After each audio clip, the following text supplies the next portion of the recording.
Hebrews 1:10-11. Ganito po ang sinasabi. Panginoon, nang pasimulay nilikha mo ang sanlibutan at ang mga kamay mo ang siyang gumawa ng kalangitan. Maliban sa iyo, lahat ay lilipas at tulad ng damit, lahat ay kukupas. Tayo po ay manalangin. Diyos amang makapangyarihan sa lahat, tunay, Ama, na ang lahat ng papuri at pasasalamat ay sa iyo lamang po.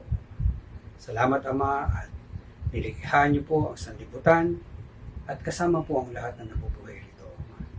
Tunay, Ama, na kayo po ang Diyos na hindi lilipas. Ang lahat ay lilipas, ngunit kayo po ay hindi.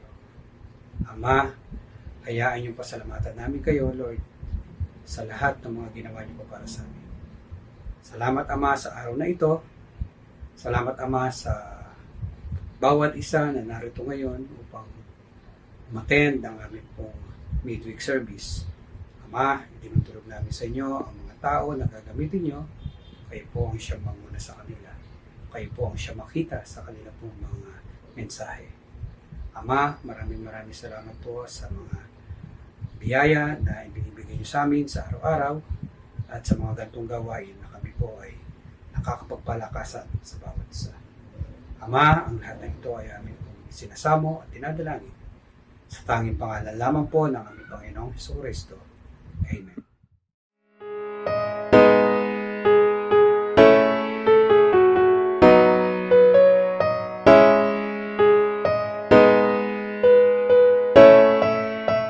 Isang magandang gabi po sa ating lahat. Ako po ay nagbabalik ng papuri at pasasalamat po sa ating Panginoon dahil po sa mga biyaya po na pinagkakalob niya sa akin at sa buhay at kalakasan na patuloy niya pong binibigay niya po sa akin.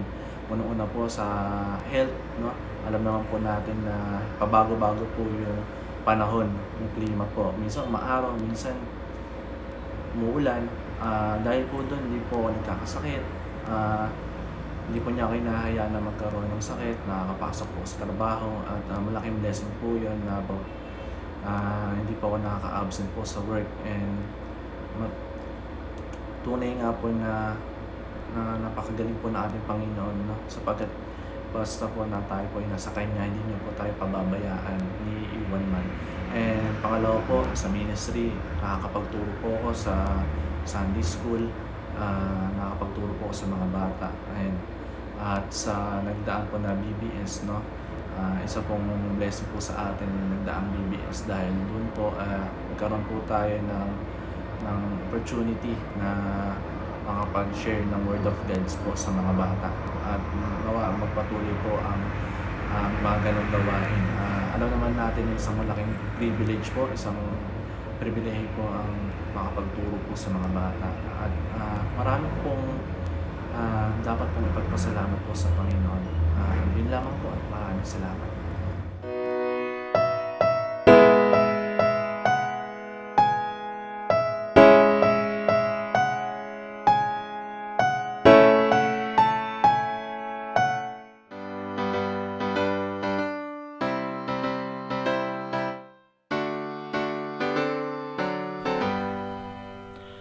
Lumakad sa liwanag ng pag-ibig, taglay ng tuwa sa puso't dibdib.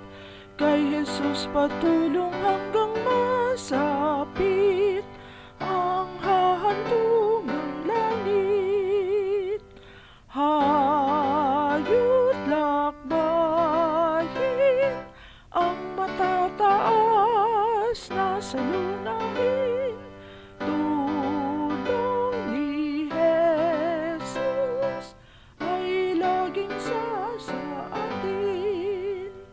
Bagaman ang kutya ng sanlibutan nagkalat sa mga dadaanan, huwag nang matakot, tayo'y sasamahan ni Jesus na marangal.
kapayapaan at biyaya ng Diyos ay sumaating lahat. Purihin ng Panginoon sa ating pagkakatipon-tipon sa gabing ito upang makinig at matuto sa Kanyang salita. Tayo po muna ay manalangin. Diyos amang makapangyarihan sa lahat. Maraming salamat, Panginoon, sa araw na ito na ipinigay mo sa amin sa iyong paggabay at sa mga biyayang pinagkaloob mo. Paspasan mo po ang puso at isipan ng bawat isa na nandirito. Buksan mo po ang mga ito upang matuto kami, Panginoon, at magamit namin ang iyong nais na aming isabuhay. Samahan mo po ang iyong lingkod sa pagpapaliwanag, Panginoon, at pag-share ng iyong salita. Gamitin mo po ako upang mapapurihan pa more ang iyong pangalan. This I pray and thank you in Jesus' name. Amen. So tayo po ngayon ay nasa pagbabasa ng Gospel ni John. Tama po. Alam po natin lahat that there are 4 Gospels in the Bible. Si Matthew, Mark, Luke, and John. And these 4 Gospels portrays Jesus Christ according to the guidance of the Holy Spirit. Sa Gospel of Matthew, he portrays that Jesus is the King of the Jews. Samantalang kay Mark, Jesus was portrayed as God's servant. Luke portrays Jesus as Son of Man, while John, he portrays Jesus as the Son of God. So, what do you think about Jesus? Who is Jesus Christ? Habang piniprepare ko po yung material natin ngayong gabing to, tinry ko lang pong mag-survey sa mga active group chat ko, mga batch ko sa college at saka sa high school. I sent them the question, who is Jesus Christ? I told them, PM nila ako ng sagot nila. And out of almost 80 people, isa lang po yung sumagot. These are the people who are very much active in sharing ideas, posts in politics, beauty, health, pets, and even spiritual quotes. And yet they did not give me a response to my survey question. Marahil they don't know the answer or they don't want to be judged doon sa sagot nila. Nakakalungkot dahil alam natin na ang Pilipinas is a Christian country. Hindi pinagbabawal sa atin yung magbasa ng Biblia. Actually, there are a lot of online and offline materials that we can read or we can access para maging aware tayo tungkol kay Christ or tungkol sa Christianity. But still, marami pa rin hindi alam or hindi sigurado kung sino si Kristo. And alam natin yan, if a person does not have a basic knowledge of who Christ is, then he cannot trust Him as Lord and Savior. Magkakaroon lang siya ng sarili niyang imagination kung sino talaga si Christ. On the other hand, kung tama naman ang pagkakilala ng isang tao kay Jesus, kalakip nun ang tamang pananampalataya sa Kanya, ang pagkakaroon ng kaligtasan at buhay na walang hanggan. And so as John, with all his knowledge and wisdom, exert every effort to make clear in his gospel, the crucial question for every person to answer correctly is, who is Jesus Christ?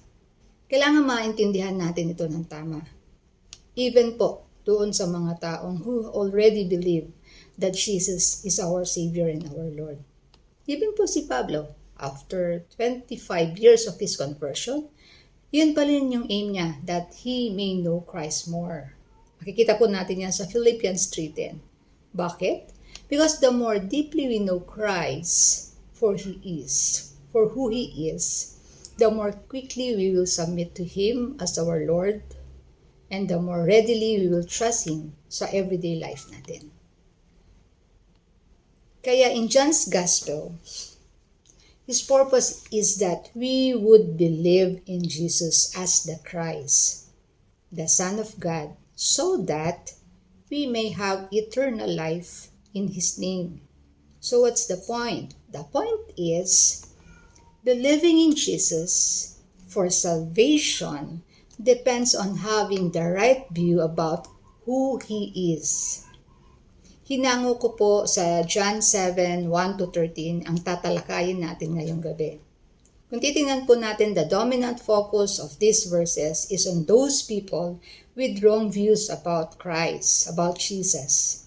But then again, nandito rin yung hinighlight ni John, that Jesus is both the Messiah and the Lord. So tatlong bagay lang po ang gusto nating makita dito sa verses na tatalakayin natin.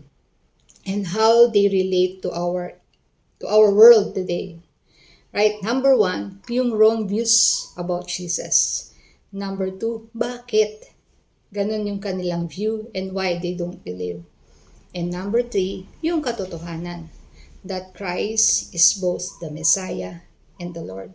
So punta po tayo dun sa number 1. Kung makikita po natin dun sa kung the wrong views about Jesus, meron tayong tatlong grupo ng tao dito na pwede nating tingnan kung ano yung view nila kay Christ. Then, at paano ito makaka-relate dun sa mga tao ngayon. So we have the brothers, half-brothers of Christ, we have the Jewish leaders, and we have the multitude. The multitude, ibig sabihin yung karamihan ng mga tao. Kung titingnan natin sa verse 3 to 4 ng chapter 7 ng John, nakalagay doon, Jesus' brothers said to him, "Leave Galilee and go to Judea, so that your disciples there may see the works you do. No one who wants to become a public figure acts in secret. Since you are doing these things, show yourself to the world." So kung titingnan natin, yung pagkakakilala ng mga half-brothers ni Christ sa kanya is worldly. Kung paano siya kilala ng maraming tao, ganun din yung kanilang pagkakilala. And hindi talaga sila naniniwala sa kanya. Kasi yung sinasabi niya dito, ang sinasabi nila rito, kung talagang ikaw yung Messiah, huwag ka dito magstay sa Galilee. Pumunta ka sa Judea. Kasi nandun yung mga Jewish leaders at saka yung maraming tao. Doon ka gumawa ng miracle. Baka yung mga followers mo na umalis, mag-follow ulit sa inyo. Yeah, but their advice was based on a complete misunderstanding of Jesus' divine origin and His mission. Hindi nila siya naiintindihan. So paano to related sa atin? Look, these are his half-brothers. Most probably, they live in the same house, right? They had heard his teachings. They have probably knew that he performed many miracles, but they still do not believe. Probably because they resented his sinless life kasi makikita nila yung mga maling ginagawa nila. Christ lives a pure life, samantalang sila a sinful life. So, angat na angat yung pagkakaiba. Kaya siguro, they resent him. Right? So, kung i-apply natin to, ang sinasabi ko lang, you can grow up in a Christian home and go to church every week and know a lot about Jesus. Pero hindi ka naniniwala that He can be your Savior and your Lord. Hindi automatic na you have that conviction that you believe that Christ is your Savior and your Lord. Next is yung Jewish leaders. Ano naman yung view nila kay Christ? Hostile view. Bakit hostile view? Titingnan po natin sa verse 1 ng chapter 7. Jesus did not want to go about in Judea because the Jewish leaders there were looking for a way to kill him. Sa 11, now at the festival, the Jewish leaders were watching for Jesus and asking, "Where is he?" So kung titingnan po natin, the Jewish leaders are looking for Christ, not because they want to learn, they want to listen, and they are okay to believe him. They are looking for Christ because they want to kill him. Bakit? Because Jesus threatened their power, which they used to control the people through fear. Makikita natin yan sa verse 13. Hindi nag-fit si Jesus dun sa idea nila as political Messiah who would play their political game and reward them all with nice position in His kingdom. So especially when He upset the money changers' tables in the temple, He threatened their income. So they didn't carefully listen to Jesus' teaching or think rationally about the amazing miracles na ginawa niya. Rather, they reacted emotionally because Jesus threatened their comfortable way of life. So paano yan makaka-relate sa mundo natin ngayon? There are many today who do not believe in Christ because they would react emotionally rather than rationally. They sense na kapag lumapit sila or naniwala sila kay Christ, that would mean the end of their plans, yung prestige, and their control over their lives. They like the comfortable lives they have right now and they don't want to face the truth that yung way of living nila ngayon, kapag lumapit sila kay Kristo, makikita nila that is very much different from what God wants them to walk or to live. Number 3, yung multitude or yung tao. Dito naman, yung view ng mga tao dito is kulang, inadequate. Mixed yung kanilang view. Kung titingnan natin sa verses 12 to 13, nakalagay dyan, among the crowds, there was widespread whispering about him, about Jesus. Some said he is a good man.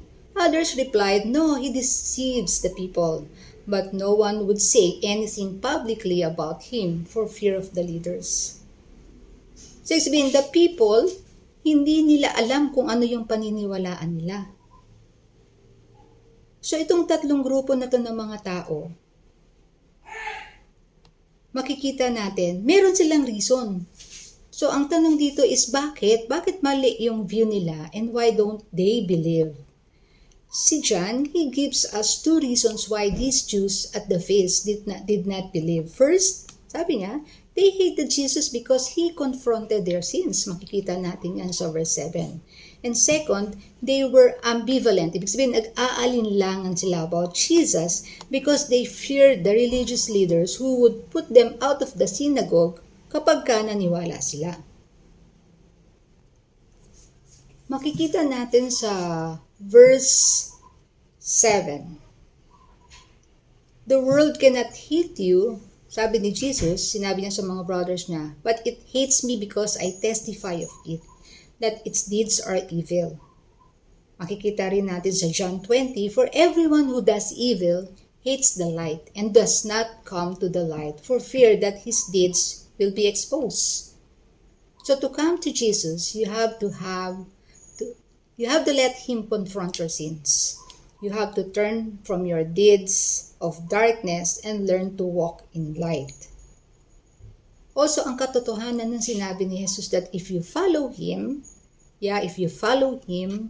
the world will hate you because of your holy life. Kagaya ng nangyari sa Kanya, kung paano siya tinitreat ng marami during His time at even ng mga kapatid niya.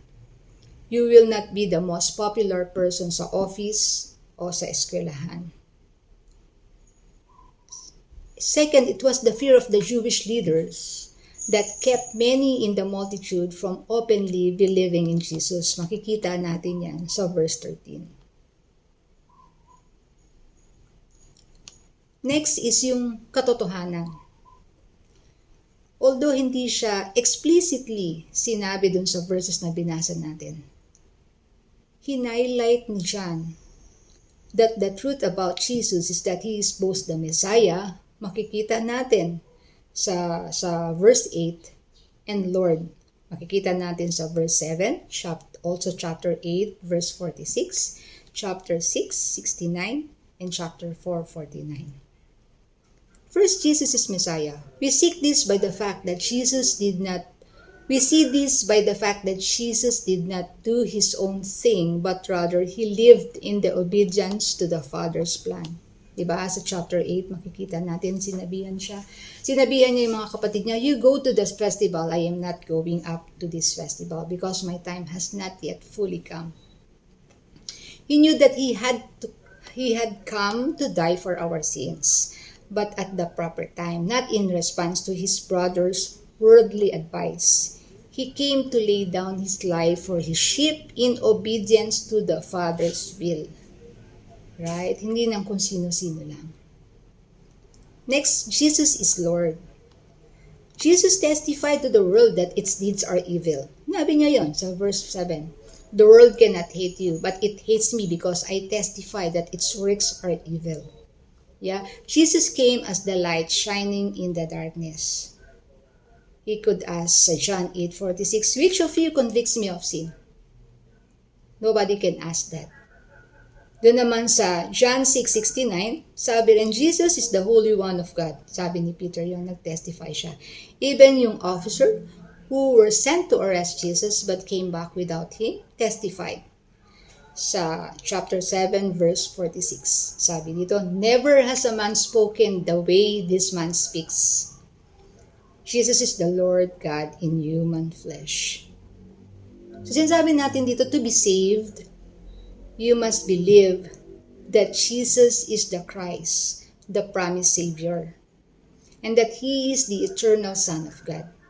Yan yung katotohanan. Yan yung gustong i-highlight. Yan yung hina-highlight or yan yung ini-illustrate ni John sa kanyang gospel. So in conclusion, tatlo lang po yun. Number 1, that no one is saved by familiarity alone. You must personally believe in Him as your Savior, the one who bore your penalty on the cross. Dapat may personal relationship ka sa Kanya. Second, if you have believed in Christ, you must confess your sin and walk in the light.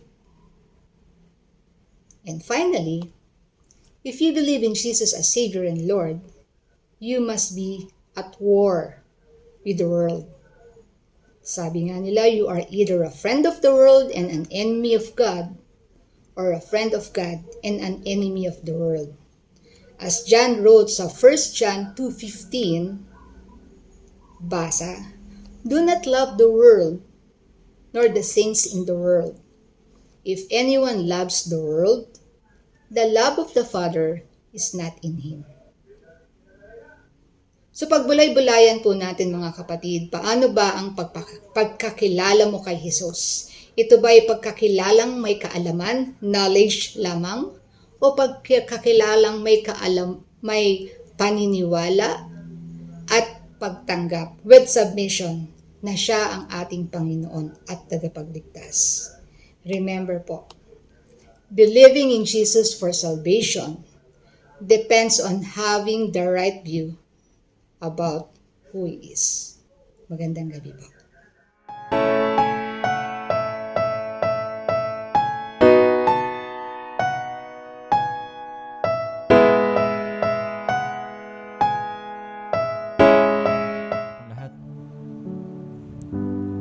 All for love, Father gave. For only love could make a way. All for love, the heavens cried. For love was crucified. Oh, how many times have I broken your heart, but still you forgive. If only I asked. And how many times have you heard me pray? Draw near to me. Tayo po lahat. Everything I need is you, my beginning, my forever.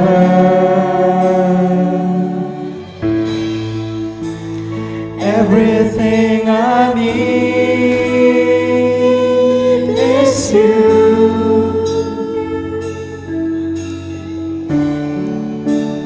Patuloy nating damin ang presensya nating Panginoon. Let me sing all for love. I will join the angels' song. Ever holy is the Lord, King of glory, King of all. Oh, how many times have I broken your heart, but still you forgive. If only I asked. And how many times have you heard me pray? Draw near to me. Yes, Lord, tayo mo lahat. Sigaw mo natin sa ating Panginoon. Everything I need is you, my beginning, my forever. Everything I need is you. It's you. Everything I need is you, my beginning, my forever. Everything I need is you.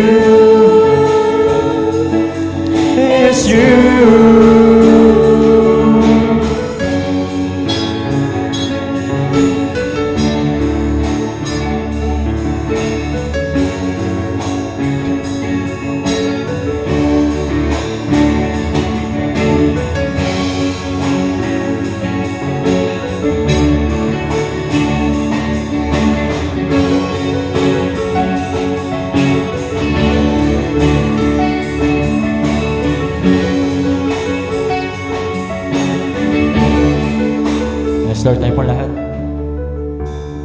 All for love, Father King. Abba, Father, have your way. Though they know not what they do, let the cross draw man to you. To you, to you, to you.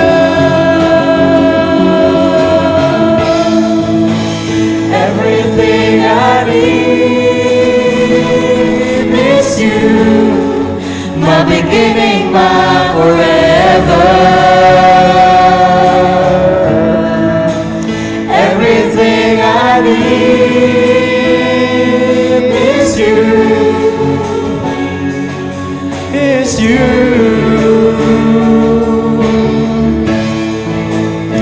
Everything I need is you, my beginning, my forever.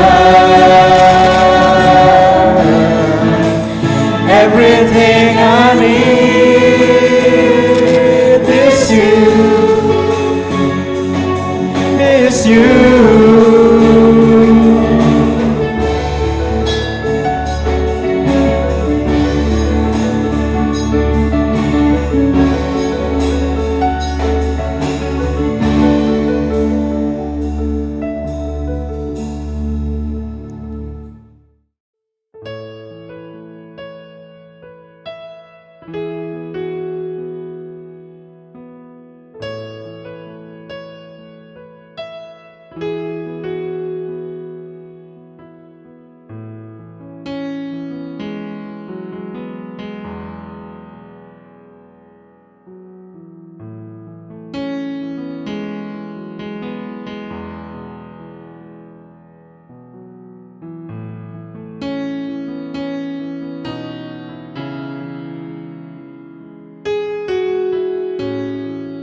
Atin pong basahin sa una, Tesalonica 5:16-18.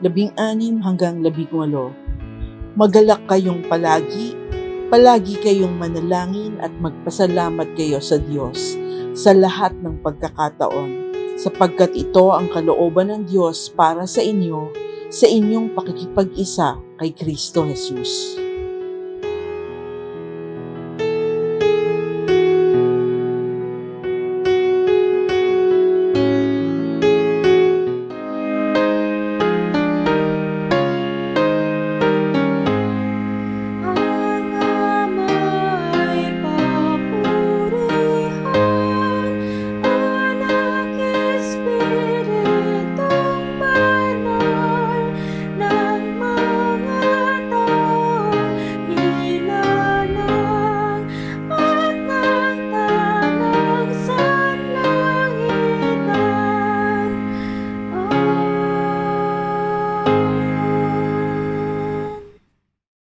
At ngayon, Ama, igawad mo ang iyong makapangyarihang bendisyon. Pagpalain nawa kayo ng Panginoon at ingatan kayo, paliwanagin nawa ng Panginoon ang kanyang mukha sa inyo at mahabag sa inyo. Ilingap nawa ng Panginoon ang kanyang mukha sa inyo at bigyan kayo ng kapayapaan mula ngayon at magpakailan-kailanman. Amen.